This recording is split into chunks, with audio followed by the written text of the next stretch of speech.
Hello. Hi there. I want to talk about data that's not there. Hey. And I think, this is something you know a bit about. Your PhD was related to data that's not there. Yeah. So why don't you start and say a bit about, why do we need, what's the issue with data that's not there? Yeah. I guess firstly with data that's not there, then you can put it into two camps. You can put it into the known unknowns and the unknown unknowns. Yeah. So there's the data that we know that's not there. And this will come up in the data set as kind of, a missing value. You might not have someone's age or their gender. Yeah. But then there's the unknown unknowns. Yeah. And dealing with these two camps, I feel, are completely different things. And it's the unknown unknowns, the data that is not there, that you're not even aware is not there, that you really have to think outside a little bit more. Yeah. I think this is really interesting. And just to sort of think about this, one of the things that I like as an example is there's been a lot of work on sentiment analysis, which sort of draws the mood of the country from social media. And of course, there's a lot of people who are not on social media, so their sentiment doesn't count. And this is something which is obvious and sort of clear as sort of part of the issue when we start, having this abundance of data. The person, whose voice isn't heard is somehow it's something which is so hard to deal with because we're drowning in data. We can't deal with all the data that's there, let alone worry about the data that's not there. But if you don't worry about the data that's not there, then that is by definition discriminatory.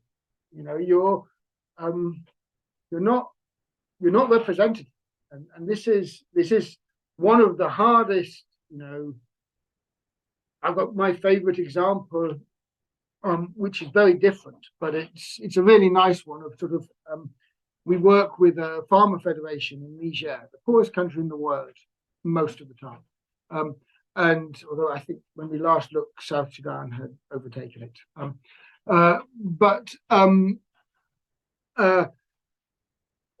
But basically, there's this farmer federation doing amazing work. They're collecting their, 20 odd thousand farmers now, I think, who are part of their federation of unions, farmer groups. And they have this amazing way of collecting data on all of them, getting them to experiment together and doing amazing things.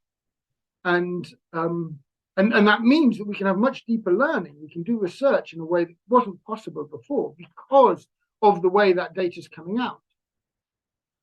But we're always very conscious, and we discuss with them, your farmers are not representative. The sort of 20,000 odd farmers they have who are their members. By definition, they're a little bit different from the sort of a million other farmers who are not members. So what are we actually representing in? Now those farmers are dispersed in these communities. There's other farmers could become members as well. So what is it that we need to worry about and think about when working with such an exciting opportunity in a way that, highlights what is possible with these sorts of bigger data, but also the dangers that come with it.